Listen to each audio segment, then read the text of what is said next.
दुनिया जब चांद पर जिंदगी के आसार तलाश कर रही है, ऐसे में हम बदकिस्मती से बमों, खुदकुश हमलों, कत्ल और गारतगिरी में मासूम जिंदगियां बचाने पर मजबूर हैं।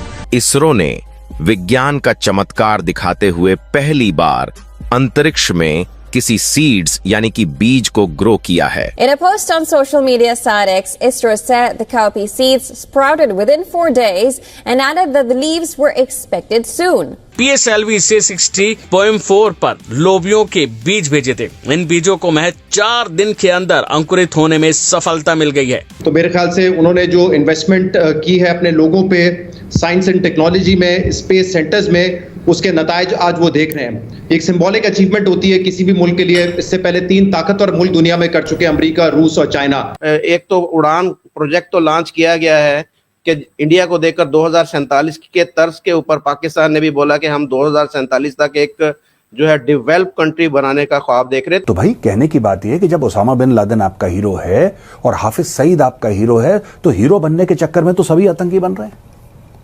और ये हीरो क्यों है?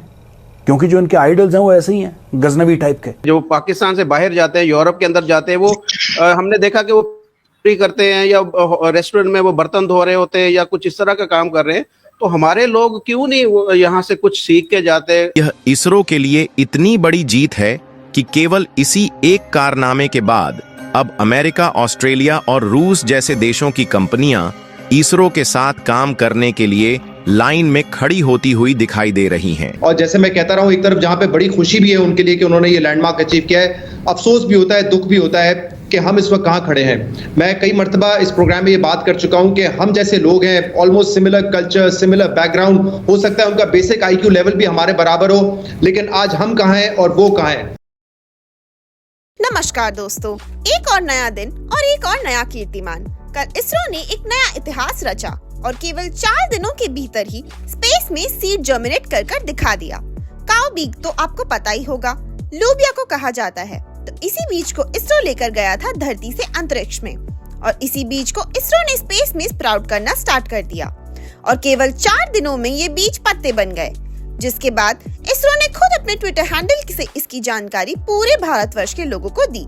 हम सबको पता है कि पिछले 1 दशक से दुनिया के सारे सुपर पावर कंट्री स्पेस में लाइफ की तलाश में विभिन्न प्रकार के एक्सपेरिमेंट्स कर रहे हैं, जिसमें भारत भी अपना योगदान दे रहा है।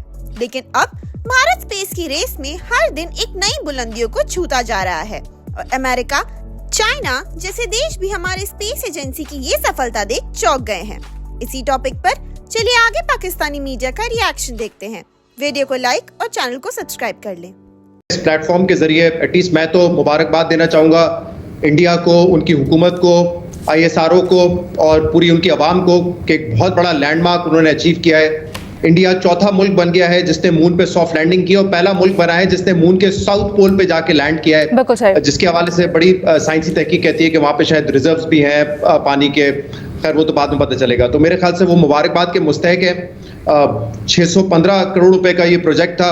चंद्रयान 3 का पहले फेल हुआ 2019 में, चंद्रयान 2। तो मेरे ख्याल से उन्होंने जो इन्वेस्टमेंट की है अपने लोगों पे, साइंस एंड टेक्नोलॉजी में, स्पेस सेंटर्स में, उसके नतायज आज वो देख रहे हैं। एक सिंबॉलिक अचीवमेंट होती है किसी भी मुल्क के लिए। इससे पहले 3 ताकतवर मुल्क दुनिया में कर चुके हैं, अमेरिका, रूस और चाइना।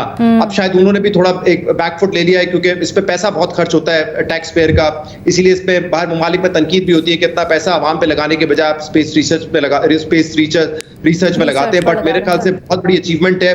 और जैसे मैं कहता रहा हूँ, एक तरफ जहाँ पे बड़ी खुशी भी है उनके लिए कि उन्होंने ये लैंडमार्क अचीव किया है, अफसोस भी होता है, दुख भी होता है कि हम इस वक्त कहां खड़े हैं। मैं कई मर्तबा इस प्रोग्राम में ये बात कर चुका हूं कि हम जैसे लोग हैं, almost similar culture, similar background, हो सकता है उनका बेसिक IQ लेवल भी हमारे बराबर हो, लेकिन आज हम कहां हैं और वो कहां हैं। उनकी अचीवमेंट देख के खुशी होती है, लेकिन ये देख के अफसोस होता है कि हम कहां पर हैं। हम अपने बजट से बमुश्किल इस वक्त कर्ज की अदायगी कर पा रहे हैं। तो कब हम ये मिलियंस ऑफ डॉलर अपने स्पेस रिसर्च पे लगाएंगे, इसका इल्म नहीं है कि हम कोई ऐसी सिर्फ स्पेस रिसर्च, वो तो बड़ी आगे की बात है शहजाद। बिल्कुल दुरुस्त आपने शानदार करें। हम तो यहाँ पर अभी तक एजुकेशनल रिफॉर्म्स नहीं कर पाए। हम एजुकेशन और हेल्थ केयर के लिए कितना, आप बिल्कुल सही कह रहे हैं, लेकिन मसला यहाँ पर यह है कि अगर हमारी तरजीहात दुरुस्त हों और हम इन मसले मसाइल से बाहर निकलें तो फिर हम आगे कुछ सोचें और दूसरों से कंपेयर करें। हम तो इस वक्त किसी पोजीशन में ही नहीं है हम हमसाया मुल्क से कंपैरिजन करें। से मसाइल तो इंडिया में भी बहुत है, गरीब गुर्बत वहां पे भी बहुत है, वहां पे भी बच्चे स्कूल से बाहर हैं। ये इश्यूज हर मुल्क में होते हैं, शायद डेवलपिंग कंट्रीज में ज्यादा होते हैं as compared to developed countries, लेकिन इसके बावजूद उन्होंने ये लैंडमार्क अचीव किया है। हमारे लिए सीखने के लिए बहुत कुछ है। हमने ना साइंस एंड टेक्नोलॉजी में उस तरह इन्वेस्ट किया, ना आईटी में इन्वेस्ट किया, ना बेसिक एजुकेशन में हमने उस तरीके से इन्वेस्ट किया। इंडिया का निजाम आप दुरुस्त कह रही हैं, हमसे तो बहुत बेहतर है, इश्यूज है लेकिन हमसे बहुत बेहतर। जब बात होती है अंतरिक्ष में पौधे उगाने की, तो इसरो ने अब यह भी करके दिखा दिया है, और इस मामले में भी हमारा भारत पीछे नहीं है। और हाल ही में इसरो ने इस बात की जानकारी दिया कि अब अंतरिक्ष में भी जीवन पनपना शुरू हो गया है। और इसरो ने पहली बार अंतरिक्ष में जहां पर ग्रेविटी ना के बराबर होती है, वहां पर काउपी यानी जिसे लोबिया कहा जाता है, इसी के बीज को 4 दिन के भीतर अंकुरित करके दिखा दिया है, और जल्द ही इसमें पत्ती निकलने की उम्मीद है, जिससे इसरो ने यह साबित कर दिया है कि अंतरिक्ष में भी खेती संभव है। और भारत के लिए यह कितनी बड़ी जीत है, इसका अंदाजा आप इसी बात से लगा सकते हैं कि आज तक रूस और अमेरिका केवल 2 ही ऐसे देश हैं जो कि अंतरिक्ष में पौधे उगा पाए हैं।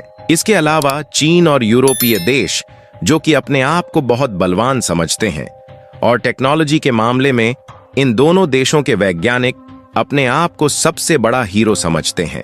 वह खुद आज तक अंतरिक्ष में पौधा उगाने की तो बात छोड़िए, किसी बीज को अंकुरित भी नहीं कर पाए हैं। यानी कि रूस और अमेरिका वाली इस लिस्ट में भारत भी शामिल हो चुका है, और भारत अंतरिक्ष में पौधा उगाने वाला तीसरा देश बन चुका है। लेकिन अब सवाल खड़ा होता है कि चलिए ठीक है, हम तो अंतरिक्ष में पौधे उगा सकते हैं, लेकिन इससे हमारा फायदा क्या होगा? तो इसके लिए आपको बता दें कि इसके इतने ज्यादा फायदे हैं जिसे शायद ही आपने कभी सोचा होगा।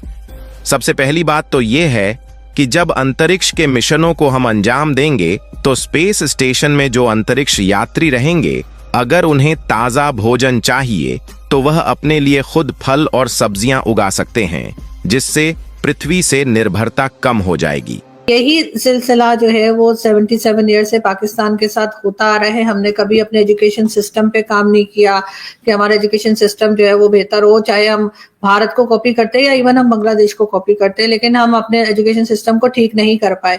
इस वक्त जो गवर्नमेंट है उन्होंने भी आकर यही अनाउंस किया था कि जी एजुकेशन सिस्टम को बदला जाएगा, टेक्स्ट बुक्स में से बहुत सी चीजें जो हैं जो नफरत सिखाती हैं या गलत बात सिखाती हैं वो हटाई जाएंगी, लेकिन ऐसा कुछ होता हुआ हमने नहीं देखा। और अगर हम बात करें जो इस वक्त यूएई के प्रेसिडेंट आए हुए हैं, तो वो शिकार खेलने आए कि शिकार होने आए पता नहीं, इसलिए कि शहबाज शरीफ साहब मिलने पहुंच गए। अब वो बेचारे अपनी जेब में हाथ डाल के घूम रहे होंगे कि अब मैं कैसे किस तरफ को निकलूं ना, तो वो जाते जाते भी वो, जैसे मैं कहती हूँ, अगर चिल्लर पार्टी भी करेंगे दिया उन्होंने शहबाज शरीफ को गाड़ी में झूठा दिया उन्होंने खुद ड्राइव करके। मगर ये जरूर है कि कुछ ना कुछ शहबाज शरीफ साहब, वो पता नहीं आप लोगों ने मूवी देखी है कि नहीं, अंदाज अपना अपना, उसमें कहता है ना मुगेम्बो का भतीजा हूं, कुछ तो लेके जाऊंगा, तो वो शहबाज शरीफ साहब भी मेरे ख्याल है वही करते हुए दिखाई देंगे कि वो आ तो गए एक साथ, तो कुछ ना कुछ लेके जाएंगे। पाकिस्तान में सिर्फ ये यूएई की बात नहीं है, सऊदी अरब या जितनी भी गल्फ कंट्रीज हैं, वहां के जो भी अमीर होते हैं या प्रेसिडेंट होते हैं या किंग होते हैं, वो यहाँ पर शिकार खेलने आते हैं और हम पैसा लेकर। और अभी रिसेंटली एक मेरे ख्याल अमेरिका से कोई साहब आए थे और बताया जा रहा था, बड़ी लंबी चौड़ी रकम लिखी हुई थी, एग्जैक्ट फिगर मुझे याद नहीं, लेकिन ये कि था कि जी उन्होंने शेर या वो मारा, टाइगर मारा था जो अब नायाब हो गए, और इस पे हमें शर्म नहीं आती।